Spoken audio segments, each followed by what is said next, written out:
What do you guys want to know? The good or the bad? What do you want to start with? Well, great win. They're hard to come by, and that locker room, man, they kept playing, those guys, and the coaches kept coaching. Wasn't pretty at times, and so we'll learn. Got a lot to learn from this game, and it's always good that you can learn after a win than after a loss. Whenever you're trying to start a season as a coach, it's important that you get that you can win a close one, and because it helps the buy-in, and got a lot of new faces in that locker room, and guys got a chance tonight to experience coming together as a team for the first time, and experience Buffalo, city of winners, right? So great win for our team, great win for our community, and Bills Mafia overall. So couldn't be prouder. Happy for Matt just joining us here and being able to do that. There's a lot that went into it before that, but just awesome to execute at that level with the game on the line. We just talked to Matt about his week. What did you see out of him? I know you told us Friday that was the first day you were really seeing him kick. Just What was it like seeing him navigate the last, 72 hours or whatever it is? Yeah, true. I mean, right away you could just tell that he's been in the league a long time. He's a true pro. Just honestly, watching him Friday, you guys were there for part of it, but watching, we were in red zone, and then I'd turn around and watch Matt kick, because that was his first time really kicking for us. So I could get a feel, we could get a feel for, what his distance is. And then we stayed after a little bit to watch him again, and just again trying to build familiarity with our kicker, right? So it was a little bit windier then than it was tonight, so that was a little bit of a different environment, I'd call it. But Matt's a true pro. I think he may own the record. I'm not sure if like fourth quarter walk-off kicks to win a game. So don't quote me on that, but you may want to do some research. But I'm very confident in him when he went out there. I think just handling that situation overall. You guys are at practice. You see us handle some of those or rehearse some of those situations where we have to get the offense off and the field goal team on. I thought the coaches and the players, led by Josh out there, were very calm in handling that situation. Sean, I know you're not over there on the sidelines thinking the game's over at any point until it's 0-0, but does this one maybe, you're down 18 points with 4 minutes to go, does that fall in the improbable category, at least? God is good. Especially with that opponent, right? Yeah, glory to God, man. Glory to God. That's who deserves the credit first and foremost. Baltimore's got a great team, and they're very well coached. We were fortunate to win it tonight. Maybe we'll see them again at some point. We have the utmost respect for them, their coaches, players, and their organization. So overall, again, just you learn from these. Again, it's good to get the win and be able to learn from it. A lot to clean up in all three phases. So we go back to work in a few hours here and work on getting that cleaned up. Sean, what do you see from Josh in terms of, in that fourth quarter especially, almost zero room for error? What did you see for him as he kind of orchestrated that comeback? Extremely comfortable. And again, you guys watch us practice. We start every practice, at least 2 of the 3 practices that we get during the week, with 2-minute. And he's extremely comfortable in those situations, and the result's the result. I think too, Josh, but also the rest of the guys around him are extremely comfortable in that situation. So like when you practice it over and over and over again, you try and hit as many of those situations, different time on the clock, different amount of timeouts, to put our guys at practice under some stress. They don't like it sometimes. They get a little bit mad at me, but it's for a good reason. So I'll take that. What about the way he operates, not necessarily on the field, but on the sideline during those moments? How Josh operates? On the sideline? Yeah, on the sideline. Just before he goes out there? He never seems to be this or this. He just kind of seems to be right in the middle. Yeah, I mean, I don't know what music he listens to. That could play a part in it, I'm sure a lot of people would love to hear what's on his, headphones or whatever they call them these days, AirPods. I have to ask my kids what they call those these days. Sony Walkman, you know. No, Josh is just, he's always been like that, though. He wants the ball in key moments of the game. That's what the great ones, that's their mindset. That's what they want. That's what they do. And he's never out of it in his mind. And, you know, shoot, it was 4th and, 15 or 16. And I'm actually trying to think, you know, I'm going through it. I'm like, should I give him a shot right here? But I felt like there was still enough game left, you know, and defense stepped up, made 3 big stops, 1 takeaway down the stretch, and next thing you know, we're right there at the doorstep. And great throw to I think it was Joshua Palmer on the outside breaker that got us in range. We felt like we had to get inside or at least into the 45 window for Matt, and you know, we got actually obviously a little bit closer there. So great play calling by Joe and Bobby down the stretch there as well, and you know, being able to come in and Coach Tabes and execute that extremely well. He's a veteran special teams coach, and led by Reed and Brad with the hold there in the operation. So you know, it takes kind of, you know, communication through that sequence of, I think it was Keon that had the catch. We had the first down. They have 3 timeouts still. And we go bang, bang, bang, and we're just trying to communicate. The headsets in those situations are not as easy as you'd think. We're trying to communicate what we want to do, how much time will be left if they take all 3.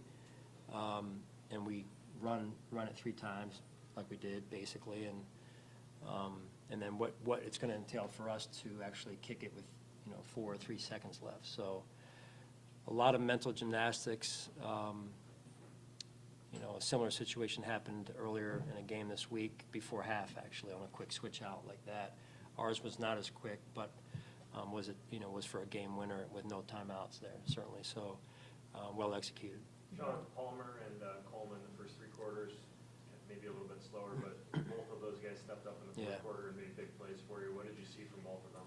Yeah, great to see. I mean, Keon, you know, having the year, the offseason that he's had, and the camp, you guys have been out of practice again, and you've watched him develop, you've watched him grow, you've watched his approach, his maturity, right, this year, and the way he's developed. So credit to him, and the night that he had was big for us. And then Joshua Palmer, I call him Joshua to separate Josh and Joshua, but Joshua being new to us and new to our environment, he's really done a great job of, you know, being him and adding his kind of spark to our offense, to our building, and the way he handles himself, again, as a professional.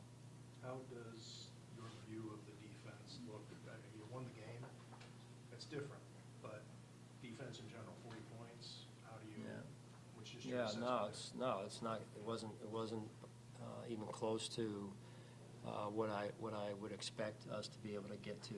We've got some young guys out there, and those guys, you know, they want some of those plays back as well, and you know, but just fundamentally executing what we do, fundamentally being in your gap, fundamentally, and that's not just up front; it's the whole defense, and then fundamentally tackling better. That's where it starts. I thought they did a better job of just calming down late in the game. Even really, I think we got them into a 3rd down and long, maybe the first 3rd down after half, and then you know, we didn't execute well enough in that situation. So just we can be better, but I really do appreciate how they stuck together, and that's true of this whole team, right? So it wasn't going well. This is a really good team, really good opponent. We knew they were going to make some plays, and so you just got to stay with it. And it's the NFL. It's kind of life in the NFL, you know. So, but you better believe we're gonna grind this week and put in the hours to figure out how we need to improve and get things. You know, the goal is to improve each week, and so.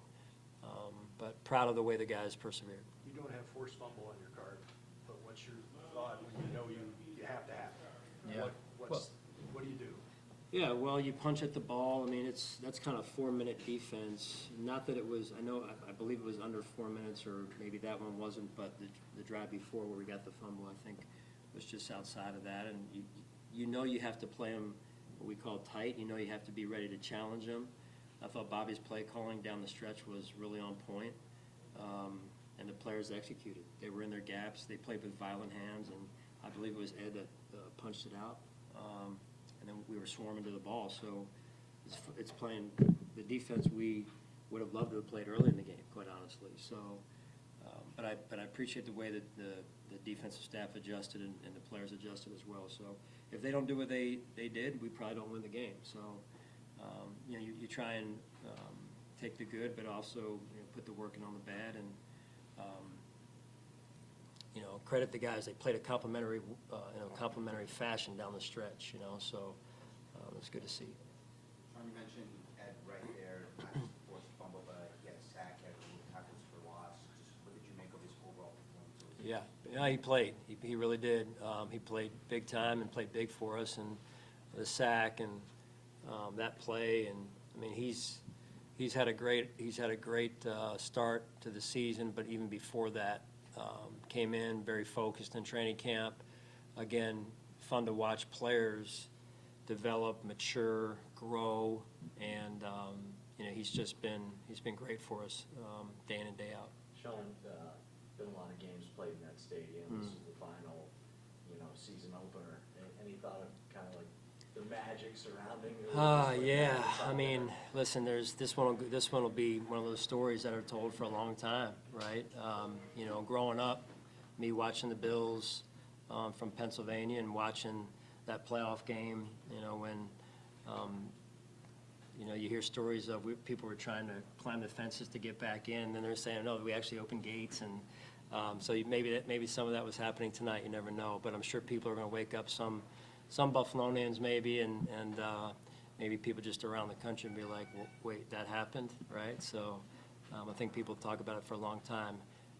We will live it tonight, but we have to move on. So.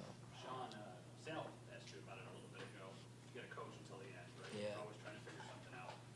Did you have a moment when you knew? Like you felt confident we're going to get this? I think when our defense got the takeaway, I think that was a big momentum shift. Yeah, big momentum shift. And then when we got the ball, when we made that third down stop before they punted, I mean, that was a big stop right there. If they convert, that game's over. So I thought Bobby made a great call, players executed, and that's a big call right there, easier said than done. And we got the ball back and plenty of time left, no timeouts. We're good, so. It's tricky. Were you at all surprised that they didn't go for it? It was 4th and 3. I know, It's like, yeah. if they get it. Yeah, listen, it's resulting, right? I know why Coach did what he did, and I respect him. Like the day is long here. He's a great coach, and, you don't make it, you hand us the ball, and basically almost in field goal range. So, he's a great coach, and, you never know until you're in that situation what you'd really do, so. When you kicked that last extra point, why did you do that instead of go for 2? Yeah, I wanted to make them play offense. So earlier in the game, we went for 2.